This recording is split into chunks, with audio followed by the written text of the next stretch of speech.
Hello everyone, welcome to India buddy. आप सभी का स्वागत है आपके अपने चैनल इंडिया बडी में। स्टूडेंट्स, मुझे बहुत ज़्यादा रिक्वेस्ट आई थी कि कौन सी इंजीनियरिंग ब्रांच को हम चूज़ करें जिसमें बहुत ज़्यादा प्लेसमेंट हो या जॉब की गारंटी हो।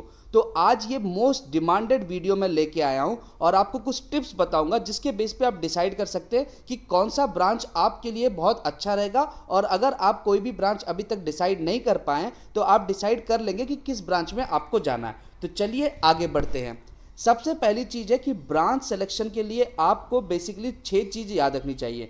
पहली चीज़ है आपका पर्सनल इंटरेस्ट क्या है।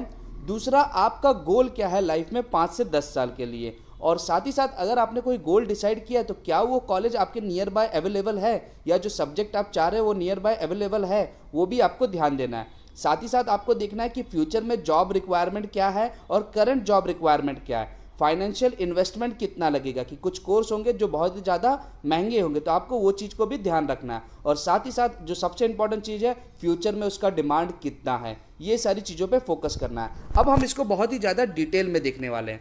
सबसे पहली चीज़ है, अगर आप इंडिया की जीडीपी देखते हैं उसमें आप देखेंगे कि अराउंड 62.5% सर्विस सेक्टर के ऊपर आप देखेंगे इंडिया की जीडीपी आती है, जबकि 23.3% इंडस्ट्रीज से आती है एंड 14.3% एग्रीकल्चर से आती है। तो आप समझ सकते हैं कि सर्विस से मोर देन हाफ आपका जो जीडीपी है वो जनरेट हो रहा है। अगर जीडीपी वहाँ से बहुत ज़्यादा जनरेट हो रहा है मतलब वहाँ पे एम्प्लॉयमेंट भी बहुत ज़्यादा होगी। तो हम उसको काफ़ी डिटेल में देख रहे हैं। अगर अब हम सर्विस के बेस पे ध्यान दें, सिर्फ सर्विस पे, तो आप देखेंगे 41% जो है वो बैंकिंग में है, 26% कंप्यूटर सॉफ्टवेयर में है, 11% आपका फाइनेंस एंड हाउसिंग में है, एंड आप देख सकते हो उसके बाद power, telecom services, financial institute और बहुत सारे। मतलब अगर आप देखेंगे बैंक और जो फाइनेंशियल एंड जो कंप्यूटर सॉफ्टवेयर ये सबको मिलाएंगे तो आप देखेंगे सर्विस में भी लगभग 75% जो है वो बेसिकली सीएस एंड आईटी की तरफ से। ये मैं आपको करंट सिनेरियो के बारे में बता रहा हूँ। अब हम जानेंगे कि कौन से कॉलेजेस में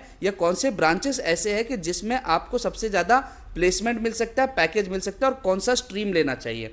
तो सबसे पहली चीज़ है, ये लेटेस्ट इन्फॉर्मेशन है, कंप्यूटर साइंस इंजीनियरिंग मतलब मैं CS as well as IT, उसकी जो एक्सपेक्टेड सैलरी जो होती है एज अ फ्रेशर वो 2.4 लाख्स होती है, लेकिन अगर आप आईआईटीज तक देखेंगे तो वो 1 करोड़ पर एनम जाती है। जबकि अगर आप मैकेनिकल इंजीनियरिंग देखेंगे तो वो रैंक 2 आता है इन टर्म्स ऑफ ओवरऑल। अगर हम परफॉर्मेंस देखेंगे तो उसकी जो एक्सपेक्टेड सैलरी है वो 1.8 लाख से लेके 5 लाख पर एनम जाती है। सिविल इंजीनियरिंग की जो एक्सपेक्टेड सैलरी है वो 3 lakh to ₹5 lakh per annum जाती है।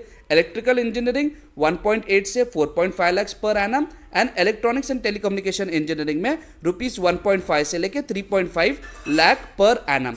अब ये तो हमने एक छोटा छोटा में देख लिया, लेकिन अब इसका पूरा डिटेल देखना है क्योंकि आपको समझ में आएगा कि कंप्यूटर साइंस क्यों आगे जा रहा है, और अगर अभी आप कंप्यूटर साइंस लेंगे तो क्या उसका आगे बेनिफिट मिलेगा, या कोई ब्रांच जो काफ़ी नीचे चल रहा है उसको आगे कोई ग्रोथ है।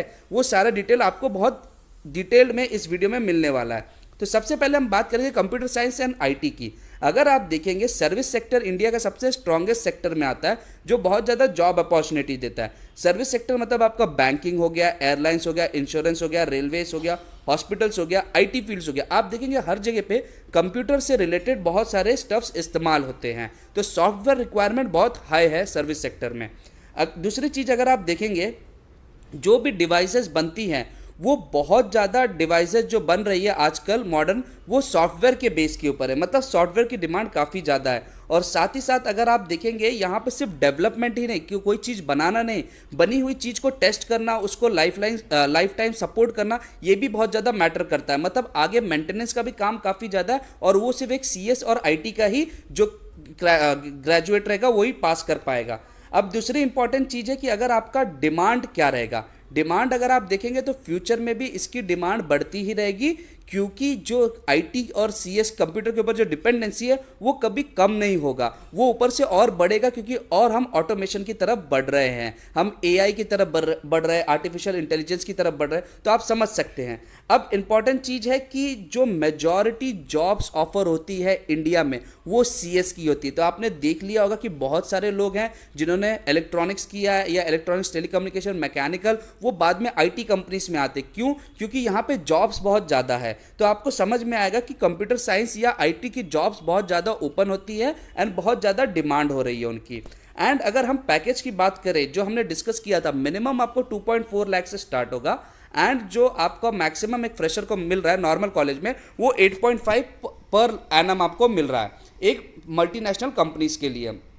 ये एक एवरेज रेट है जो इंडिया में आपको देखने को मिल सकता है। अब नेक्स्ट इंपॉर्टेंट चीज़ है मैकेनिकल के बारे में डिस्कस करेंगे। अब मैकेनिकल का डिस्कशन कहाँ से आ रहा है, अगर आप देखेंगे इंडिया में पहले से हैवी मैन्युफैक्चरिंग हो रही है स्टील, मेटल एंड बहुत सारी चीज़ों के, तो वहाँ पे आपको मशीन्स की बहुत ज़्यादा रिक्वायरमेंट है। लेकिन अगर आप देखेंगे कि एक बार जो रिक्वायरमेंट फ्रेशर की इनफ्लो है वो स्टडी है कि जो हमारी मैन्युफैक्चरिंग है वो काफ़ी बड़ी नहीं है, वो वैसे की वैसे स्टडी है, जबकि आप सर्विस में देखेंगे वो चीज़ बढ़ते जा रही है, इसलिए डिमांड भी बढ़ रहा है। तो यहाँ पे जो इनपुट ऑफ कैंडिडेट्स है, जो जॉब है वो लगभग फिक्स है हर साल, तो आपको उस चीज़ पे भी फोकस करना है। और साथ ही साथ अगर आप देखेंगे जैसे जैसे ऑटोमेशन हो रहा है तो ऑटोमेशन के लिए भी आप देखेंगे कि आपको मैकेनिकल इंजीनियर लग रहा है, क्योंकि बहुत सारे रोबोट्स इस्तेमाल किए जा रहे हैं, वो भले वो सॉफ्टवेयर से चल रहे हैं लेकिन उनके जो कंपोनेंट्स बनाने उसके लिए मैकेनिकल इंजीनियरिंग की ज़रूरत है। तो मतलब आप देखेंगे ऑटोमेशन होने से मैकेनिकल इंजीनियरिंग को भी एक मौका मिलेगा अपने आप को बूस्ट करने के लिए।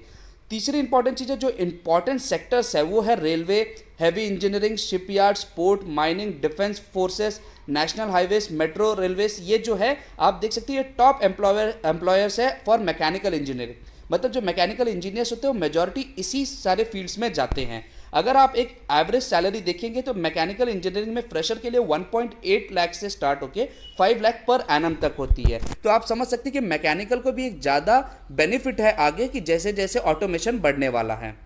सिविल की बात करेंगे, सिविल जो है बेसिकली इंडिया में अगर आप देखेंगे इंडिया में जो इंफ्रास्ट्रक्चर डेवलपमेंट है वो 20th सेंचुरी में बहुत ज़्यादा ग्रो होना चालू हुआ। आप देख सकते हैं डैम्स बन रहे हैं, ब्रिजेस बन रहे हैं, फिर आप स्काई टचिंग ये देख रहे हैं, बिल्डिंग्स है, पोर्ट्स है, एयरपोर्ट्स है, रेलवेज है, आप देख रहे हैं अब ये बहुत ज़्यादा डेवलपमेंट हो रहा है। तो सिविल की डिमांड एकाएक बहुत बढ़ गई है। तो जिसके कारण हो क्या रहा है कि सिविल की डिमांड तो है लेकिन उतने ज़्यादा कॉलेजेस नहीं हैं।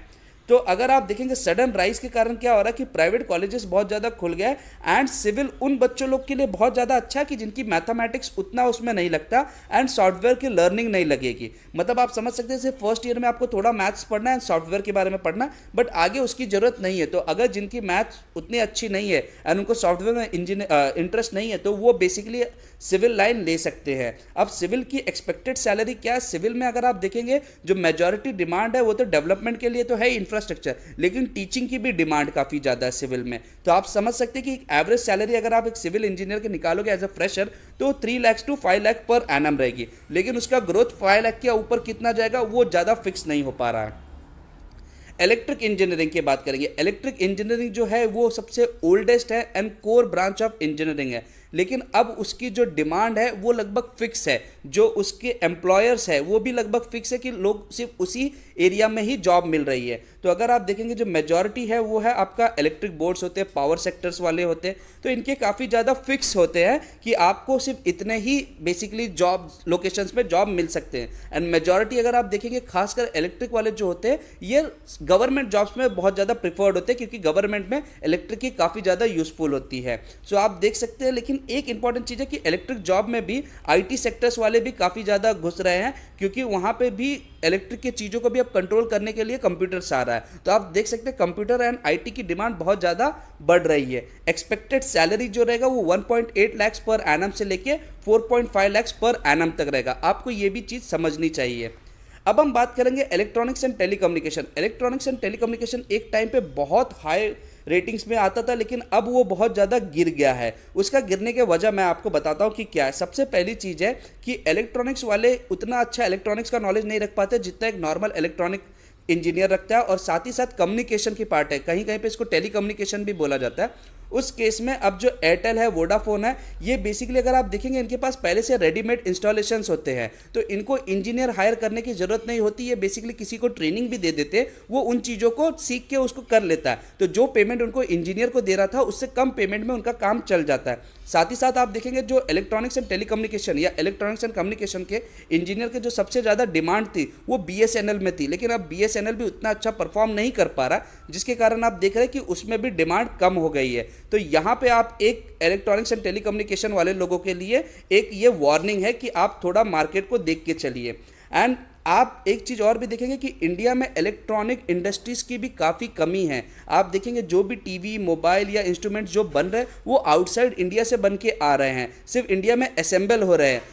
तो उस असेंबलिंग के लिए आपको इलेक्ट्रॉनिक्स इंजीनियर्स की ज़रूरत नहीं पड़ती। कोई भी एक जो ट्रेनर होता है या टेक्नीशियन को अगर आप सिखा देते हैं, वो उस चीज़ को बहुत अच्छे से परफॉर्म कर पाता है। रिपेयरिंग और ये सारी चीज़ें, जो भी डिवाइसेस आप देख सकते हैं, टीवी डिवाइसेस की रिपेयरिंग, कंप्यूटर की रिपेयरिंग, वो आजकल लोग ट्रेनिंग, कुछ महीने को ट्रेनिंग में भी सीख जाते हैं। तो उसके लिए आपको इलेक्ट्रॉनिक्स इंजीनियर या कम्युनिकेशन के इंजीनियर्स रखने की ज़रूरत नहीं है। जो एवरेज सैलरी अगर आप देखेंगे इलेक्ट्रॉनिक इंजीनियर्स की, वो 1.5 से लेकर 3.5 लाख पर एनम है, और इसमें भी मेजॉरिटी जो है वो बेसिकली कंप्यूटर बेस्ड कंपनीज में ही चले गए हैं।